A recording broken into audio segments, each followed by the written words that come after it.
spot. What spot? Hey, how come you didn't tell me you were going fishing? You not here when I go. Well, maybe I would've wanted to go. You ever think of that? You karate training. I'm what? I'm being your goddamn slave is what I'm being, man. Now, we made a deal here. So? So you're supposed to teach and I'm supposed to learn, remember?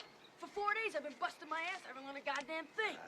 You learn plenty. I learned plenty. I learned how to sand your decks, maybe. I wax your car, paint your house, paint your fence. I learned plenty, right? Not everything is as same. Oh, bullshit. I'm going home, man.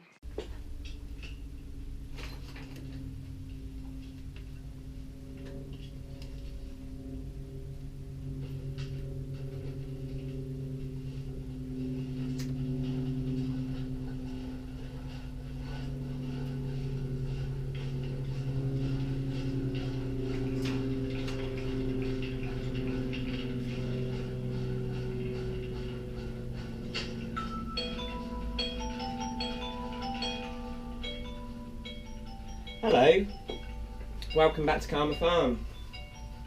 This is Wintergarten and this is his amazing marble music machine. Wow, gotta check him out. I'm gonna leave him on in the background, I think.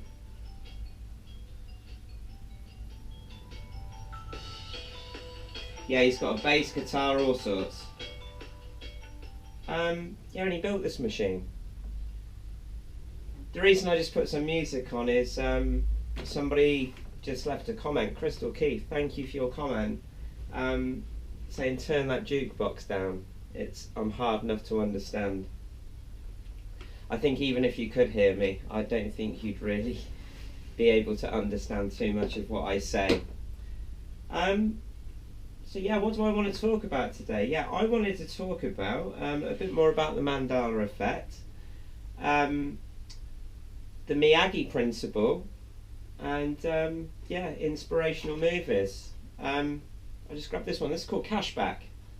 So I'll start off with that.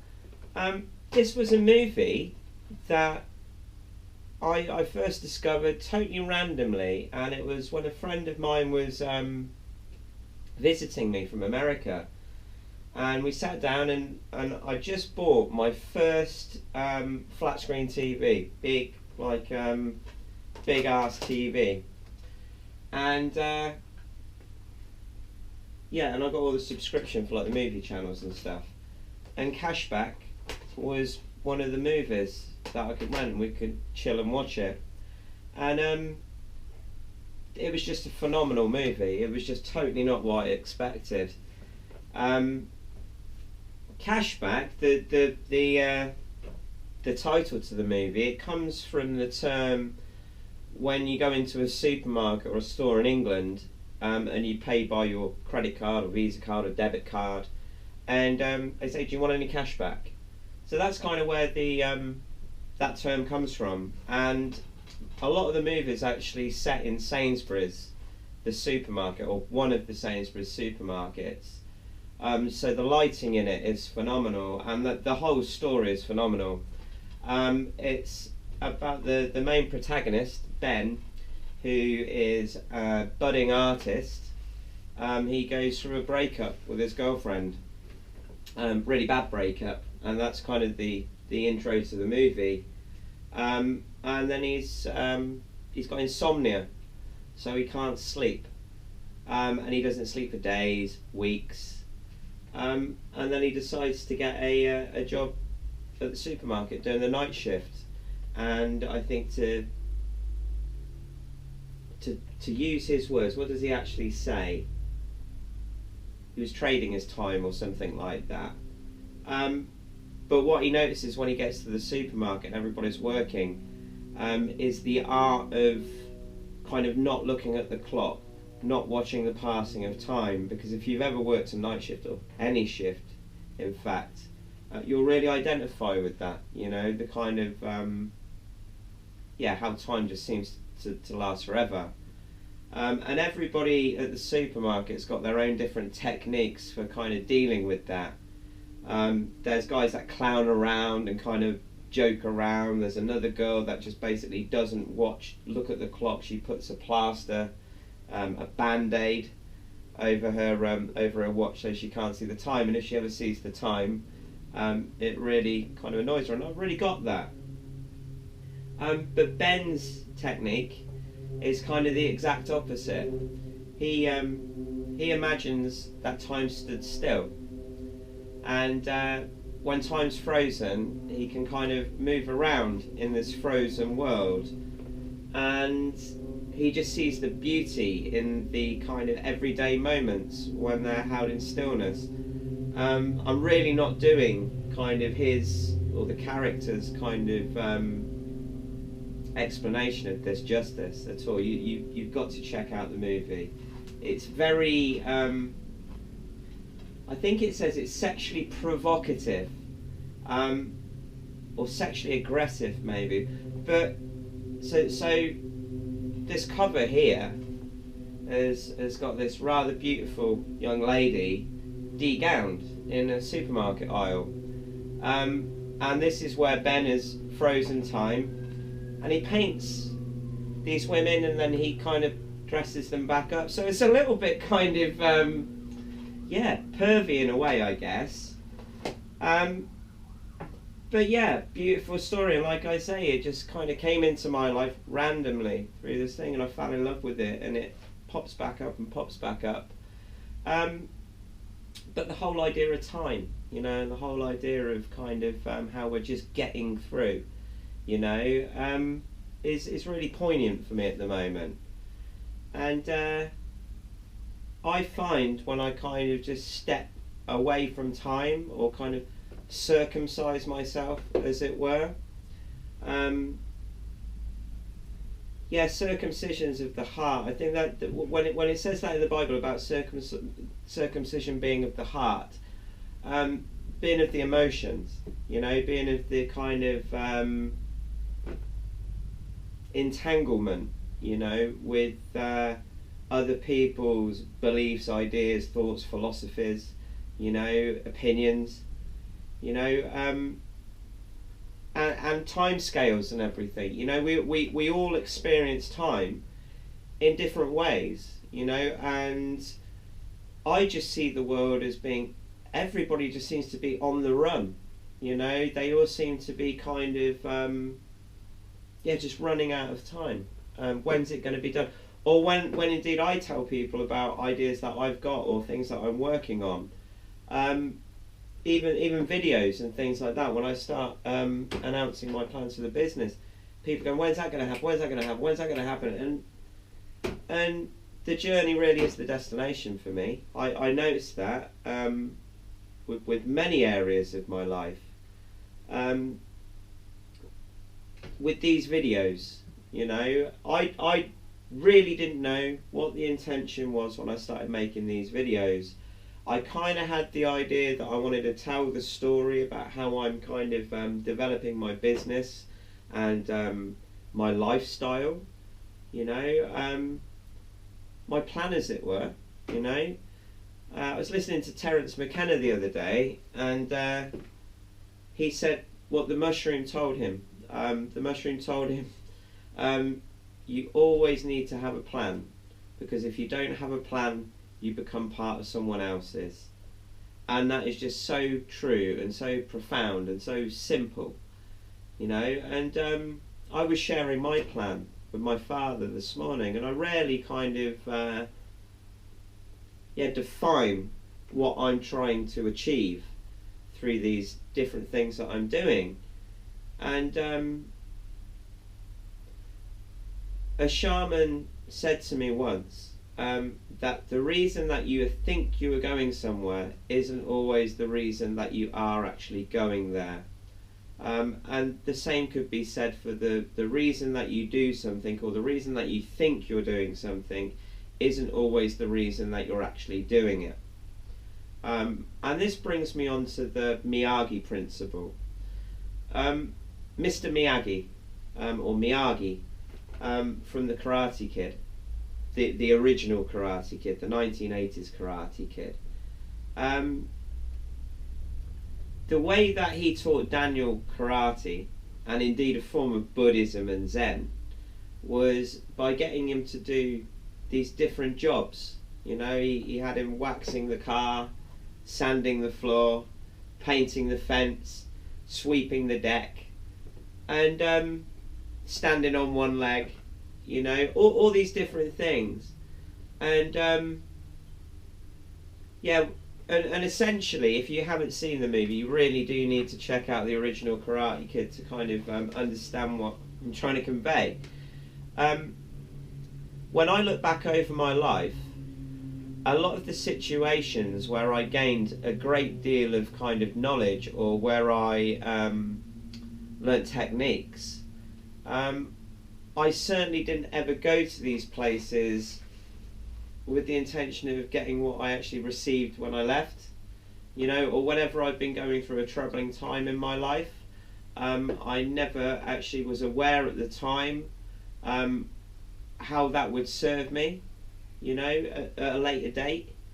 And when I started to actually realise that kind of everything serves me, you know, even the mundane, you know, even when going to work, I was able to detach. I was able to kind of contemplate. I was able to put my own layer over the top of that thing. And it says here on the front of this movie, and I've never actually read this: when work's a bore, turn on your imagination.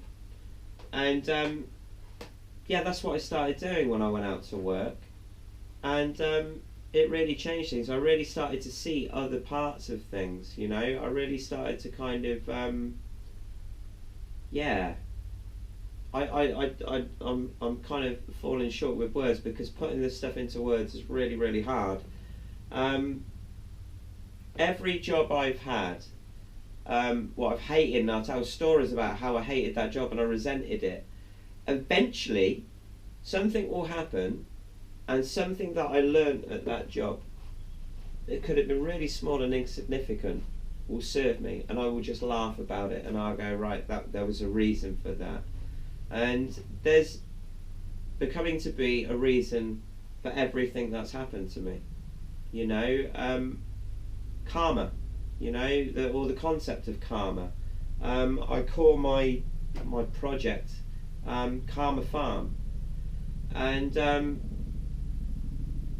karma is kind of self-imposed in a way, you know. You do find your own karma, and you do. I'm just going to wait for the Chinook or whatever this big helicopter is going over. It's karma.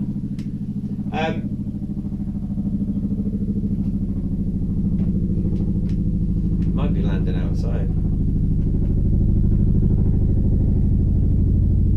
See, this place can't be real. You know, I watch loads of videos where this happens, and I even watch videos of myself back when I'm about to talk about certain things, and that will happen. That even makes no logical sound. That makes no logic of. I'd go outside, I probably wouldn't even see anything.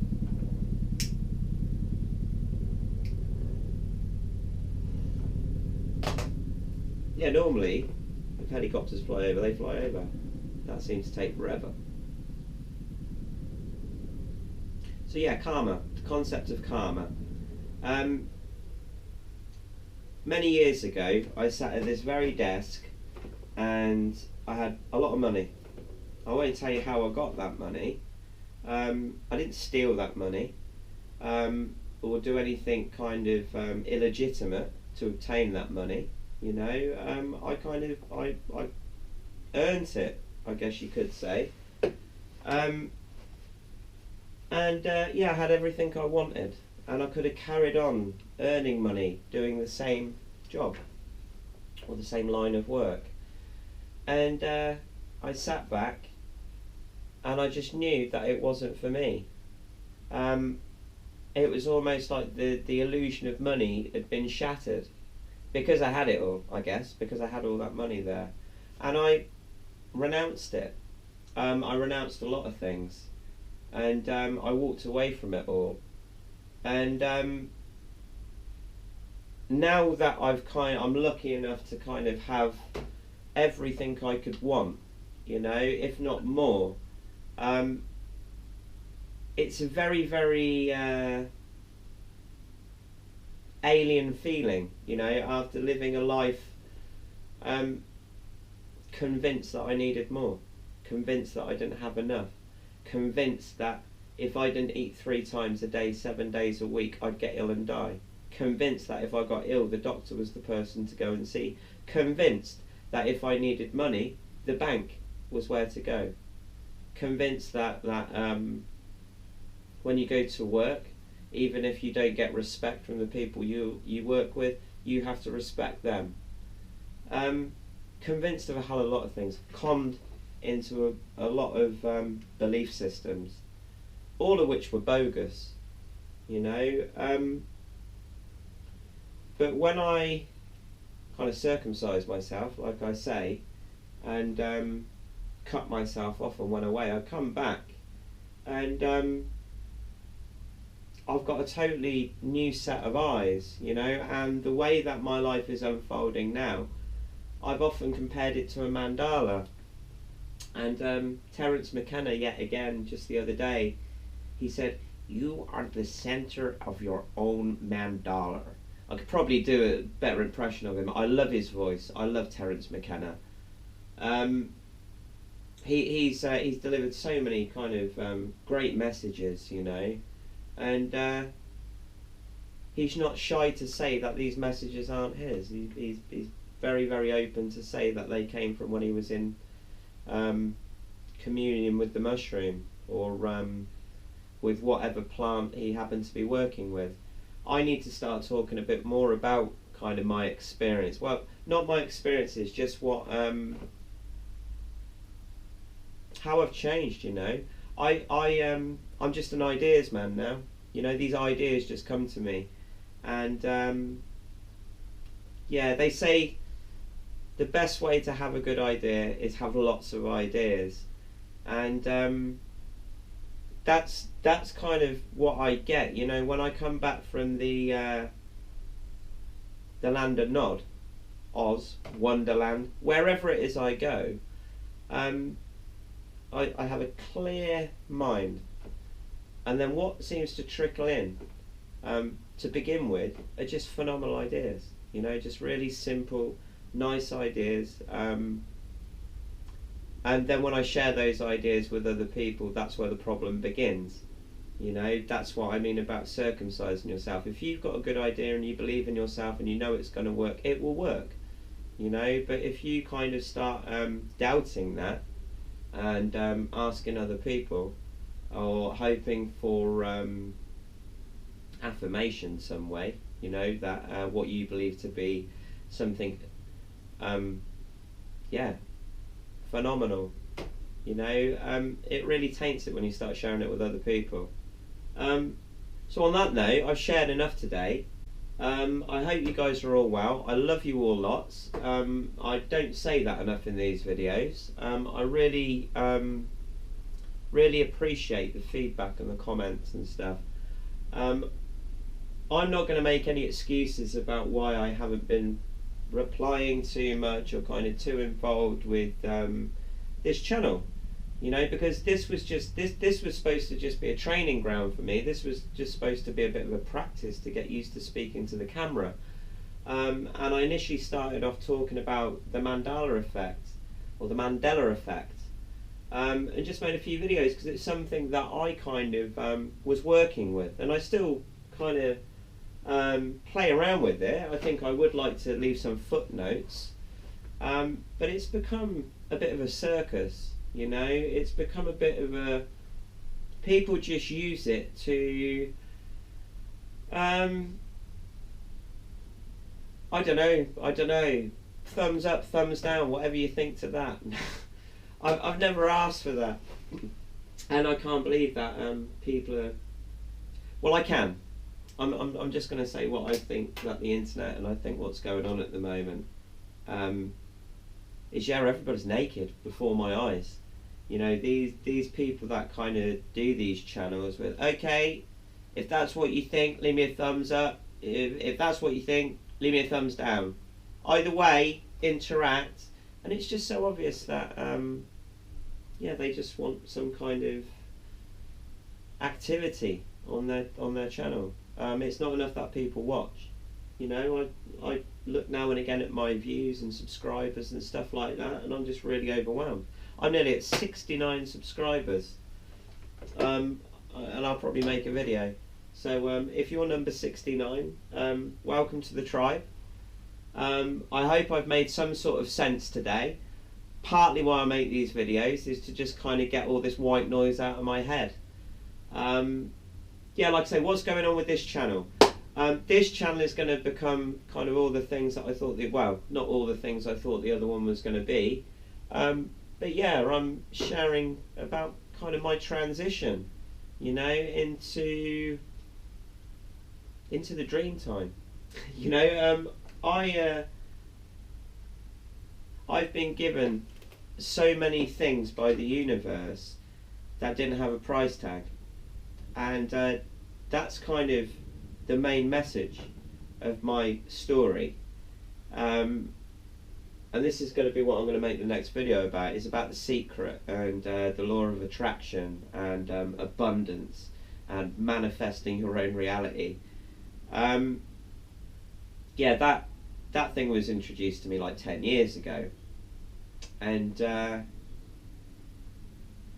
the same time, her name was Zoe. She was like a spiritual teacher.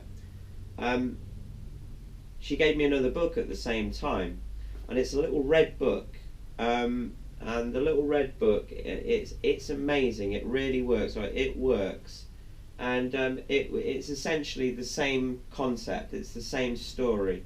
And that was from like the 60s or something like that, and it's a little red book, and you bought them in bulk, so you bought like 100 or 1,000 at a time, and you kind of gave them to people, and yeah, it was the same thing, and I saw the Secret when I saw the actual movie or whatever. I was willing to give it a go, you know, but I found something so kind of materialistic about it. So it was so financially kind of focused and on stuff, you know, and that sort of stuff. Yeah, it just seemed about stuff. And I heard Esther Hicks a short while after saying how we'd be having demanifestation classes one day, and I kind of like that idea. Now, I don't really subscribe to kind of Esther Hicks or The Secret or any of these things anymore. I don't really subscribe to any belief systems, and I'm trying to kind of have a neutral opinion on all of them, because I've picked up certain tools and concepts, and when I've used them, I've found great results. And that may have been a placebo, or it might have actually been the actual prescribed thing that somebody suggested. You know, who knows? But I always got the feeling that that was the last temptation. You know, being able to have everything you wanted. You know, and if you indeed, it's like a test. If you go, right, well, I want the red bike, and I want the Jaguar, and I want the mansion, and I want the swimming pool, and all this, and this is my vision board. Indeed, if you get all those things, if that was the stuff that you thought would make you happy, you really, and then you get given that, you really are really learning something about yourself. And something that just keeps coming back and back to me is the king is often the loneliest man in the kingdom. You know, when he's got all the toys and he's got all the gadgets and he's got all the money, is he really fulfilled? Is he really fulfilled when he's the richest man in the land? There will always be a bigger land. There will always be a richer king. There will always be a more noble king. There will always be... there's always going to be somebody in the store next to you with more stuff in their kind of shopping cart. You know, it's just the way of the world, you know. But when you start to be truly content with what you have, I think that's the real secret, you know. And I can say that when I've got all this stuff. But what I'm learning now is I don't want it, you know, and I don't want to give it away either, you know, in many respects. I feel like I've been a squirrel over the last kind of couple of years, and I've manifested these things, or I've got these things, or I've got this stuff back from when I kind of went away. But I'm becoming a minimalist in many respects. I want to simplify my life, and I don't need fucking, I don't know how many fucking pairs of trainers I've got. But to be able to kind of transfer that, you know, and get something of use is great, because I don't like money. I kind of like stuff, you know. I never really save money. I like spending money. I've never really ever got a hell of a lot of money, you know. But as far as things go, I've got lots of things, and part of making this video is just showing that kind of, if we're willing to let stuff go, and open that space in our life, we can put new things there, you know. And I've gone back to material things, but it's time more than anything for me. When I make time, you know, for nothingness, you know, for emptiness. People who say they haven't got time to meditate, it just astounds me, you know. You really do need to turn off, you know, you really do need to unplug for a bit. And when you do and you return to this world, you realise that the stuff isn't really important. And if there is something else you want, there's surely something you've got that someone else can use, and that's what I'm beginning to find with the world. It's like the carriage that I got. I didn't pay anything for it. That was free. The second trailer, the caravan I got, was like £8.50. All the timber I'm getting at the moment is all free. You know, I'm just about to start growing my own food. The best things in life really are free. Because money, it just complicates things. It makes people cautious. I'm stealing that line, by the way, from Into the Wild. Great movie as well, you know. I really identify with that, and I kind of did it, you know. And then somebody showed me that movie after I'd done it, and yeah. So I'm going to leave it there. I'm not even sure what the point of this was. Oh yeah, the Miyagi principle. So, if you're in a position or a situation and you don't understand it, stick with it. Open your mind a little bit. Look for the nuances. Look for other meanings. Yeah, because I find this really beneficial in my life. So I'm sure one day me making these videos is going to make sense to me. But for the moment, whatever sense it makes to you, that's for you. You know, but you guys, yeah, you stay loose, man. Have an awesome day, have an awesome week, have an awesome infinity. I'll catch you soon. Daniel-san! Daniel-san! What? Come here.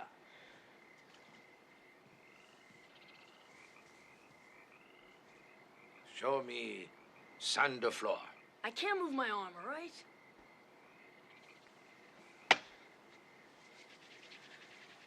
What are you doing? What are you... Ow! Ow, what are you doing? Now show me sand floor. How did you do that? Shut up! Sand the floor. Hey, stand up. Show me sand floor. Sand floor. Sand floor. Big sucker. Sand floor. Sand floor.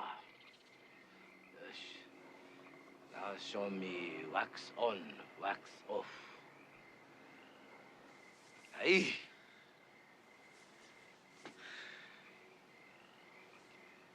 Wax on, wax off. Wax on, wax off. Hey, wax on, hot.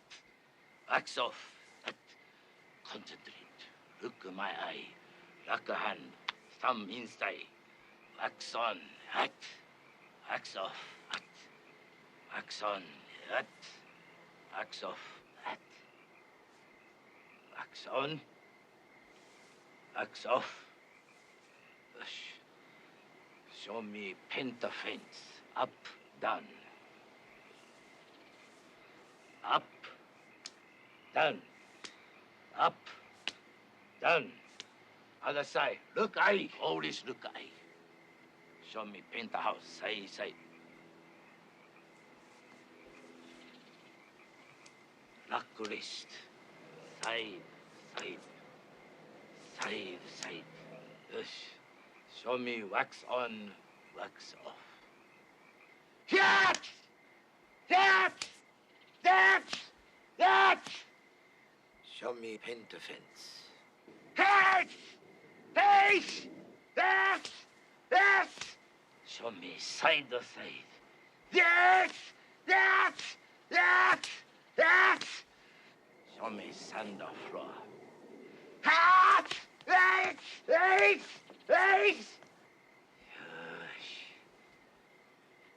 Yes! Stop! Stop!